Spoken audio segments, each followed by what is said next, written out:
welcome to the channel. In this episode we cross the San Francisco Pass back to Fiambala, Argentina from Copiapo, Chile, a distance of 472 kilometers. We stopped at the nearby town of Paipoti to fill the tank and our auxiliary 5-litre plastic tank with fuel, as this is the last service station before Fiambala.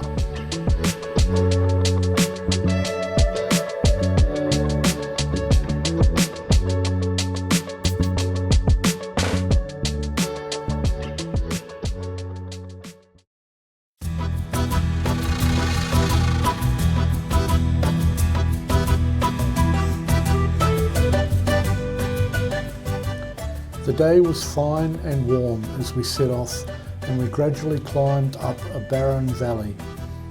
I was taking it easy as I was feeling anxious about our fuel range. It's a long way before the next fuel stop. The valley narrowed into a steep gorge before opening out again to grassy meadows at 2,500 metres. Horses grazed the river flats as we gradually climbed higher. We soon left the vegetation behind and entered the high altitude desert landscape before passing the 3,500 metre sign and stopping for a rest to chew some coca leaves that we had previously purchased in Permamarca.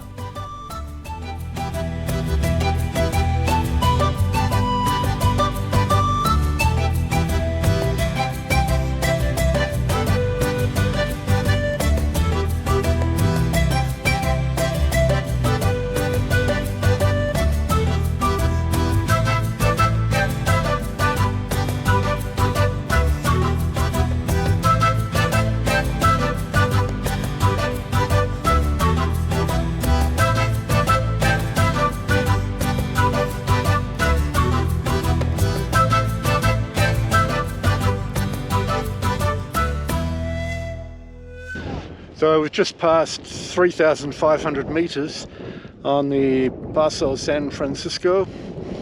We're still on the Chilean side of the border. We're heading up to 4,750 metres. So it's time to start chewing some coca, and hopefully we won't feel the effects of altitude too much.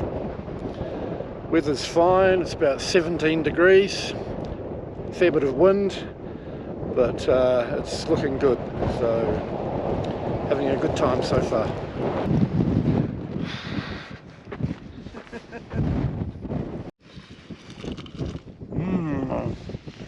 Delicious. Oh.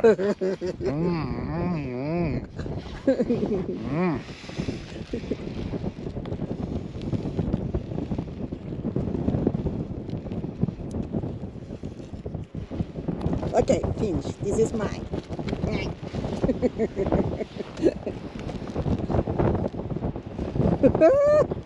Look at this, it's very. Look at the lips, very bad. Sunburned lips.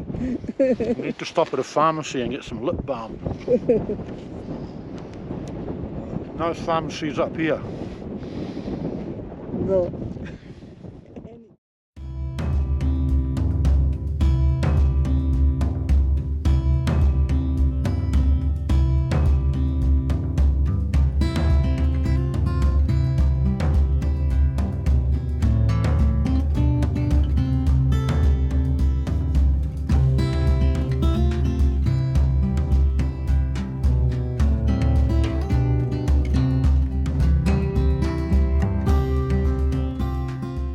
On our way again, we passed some road surveyors in the middle of nowhere. We were too engrossed in the scenery to notice that there was no other traffic, something that would become obvious further up the road. We climbed up switchbacks, past colourful mineral-banded rocks to a pass where we stopped and spoke to a Swiss couple in a car who were on their way back to Copiapo. They informed us that the border post ahead was closed and wouldn't be open till tomorrow. They had done some research beforehand and had been given conflicting information on the internet and by the local police. Rather than go back 200 kilometres, we decided that we would camp at the border and wait for it to open.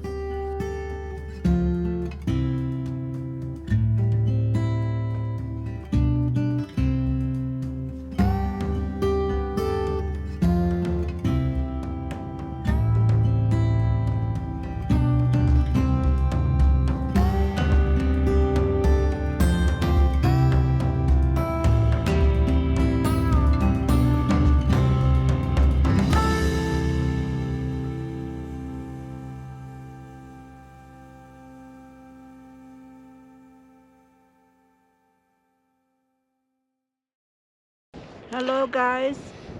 Well, we've had an unexpected situation. We've arrived at the Chilean border post on Monday, only to find it's closed and doesn't open until tomorrow. There was nothing on the website. There's no signage in Copiapo to say that it's closed. So you travel 230 kilometres to get here, only to find that you can't get through. So, I mean, that's not very organised. It's unfortunate, but there is some accommodation. We'll show that to you now. Inside the border station, somebody's had an unfortunate accident and wrecked their bike 230 kilometres away from any civilization, so not a very enviable position to be in. Check the plates. Ah, he's from Uruguay. Yeah, sad. We were going to pitch the tent, but we've managed to get some accommodation for 10,000 Chilean pesos. It's very basic. So we have a small living room here. There's no power. There's one bunk room here for 4 people. And we've taken over this one here. So it's going to be a long wait until morning. We're just about to have a cup of tea. Then I guess we'll go for a walk out onto the salt flats and then lie down. Nothing to do but wait. No Rio de Janeiro, estamos passeando, curtindo aqui, curtimos muito o Atacama e agora curtindo a região andina. Prazer conhecer vocês. Heber Rodrigues, Rio de Janeiro também. Aqui curtindo os Andes, mais uma vez. João, Minas Gerais, Brasil. Clarice, The bike for 7 days it's about 1,000 Hello, my friend. Hello. Hello to New Zealand. Walter, was it Walter from Germany? Santiago de Chile. Chileno. Crystal from Santiago. So we're all here, we're stuck at the border because the border is closed and we have to wait overnight. So we've all made friends with each other and it's a happy little group. Yes.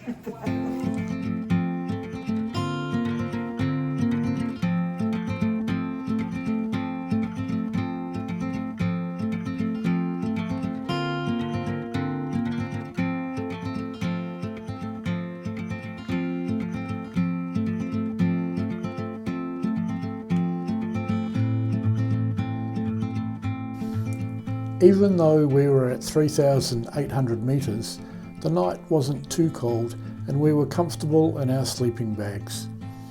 Unfortunately, there was no water except for a limited supply of bottled, so the toilets were locked. We had dumped most of our food in Copiapo in anticipation of biosecurity at the border, but Clarice managed to get some snacks from a passing mine worker, and the rest of the group had some bread and eggs, so we didn't starve. There are lessons to be learned when crossing the border here. We were treated to a beautiful sunset and woke early to be ready to go once the border officials arrived at 9:30.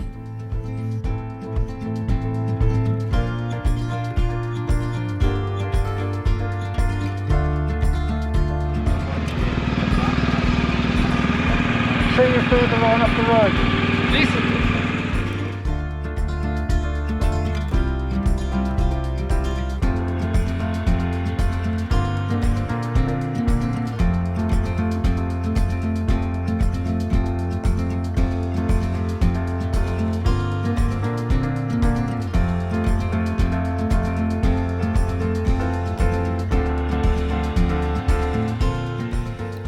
The temperature was a cool 2 degrees as we left the border to cross the pass and descend to the Argentina checkpoint, 180 kilometres away.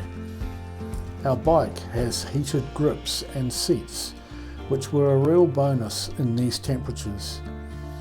Another must for me is cruise control. I broke my right arm at the end of 2020 and my humerus has a metal plate and 13 screws covering the brake.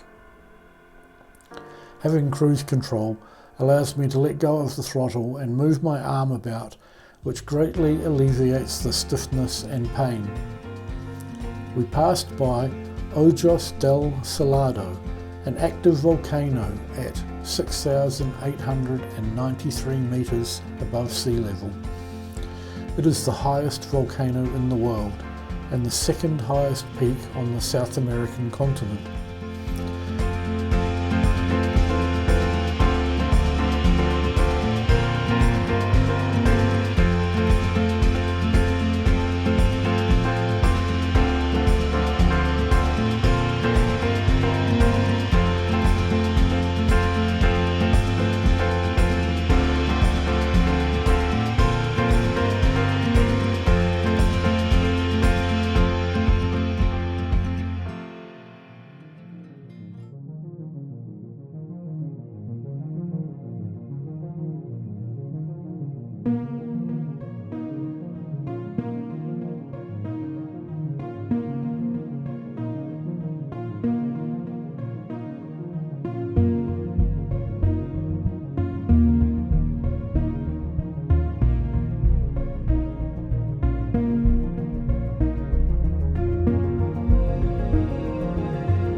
We descended to the pretty Laguna Verde to stop for a rest, take some photos and fly the drone.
We didn't stop at San Francisco Pass at just under 4,800 metres because we had only just stopped a few minutes before to take photos. What followed was a delightful ride to the border station down some smooth flowing switchbacks amongst golden grasses and stunning views of Nevado, San Francisco.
Entry back into Argentina was quick and easy.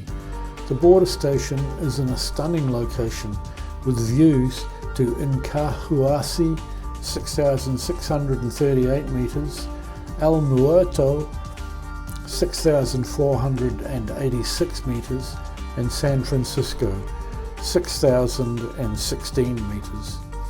Clarice couldn't resist the llamas grazing nearby and took some beautiful video with her phone.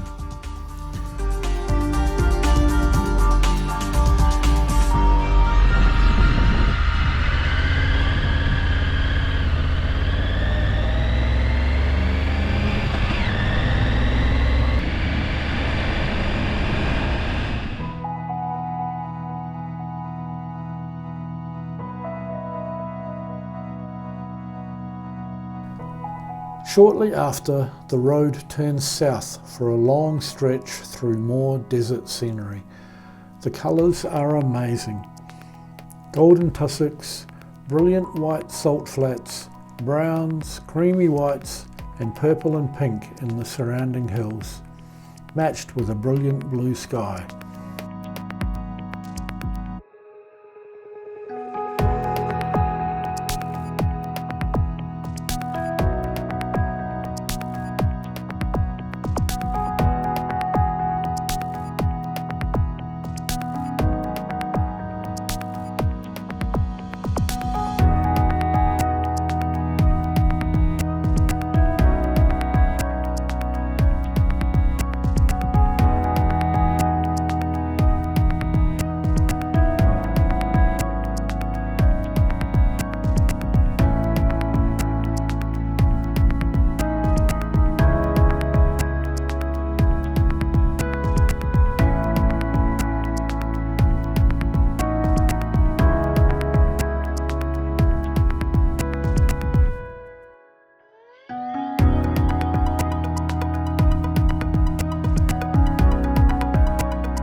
The road then turns east again to enter a rocky gorge with some of the most amazing formations and colours of the trip.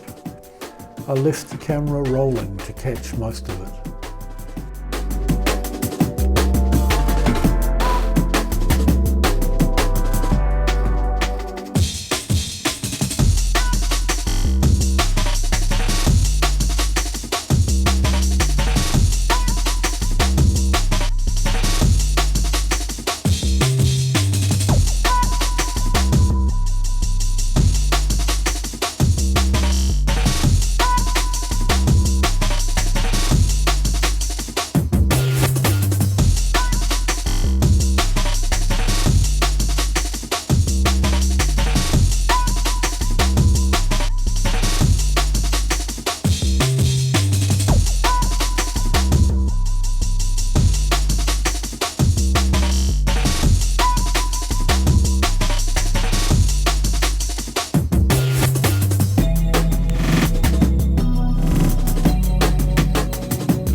After flying the drone, we set off for a final stretch into Fiambala.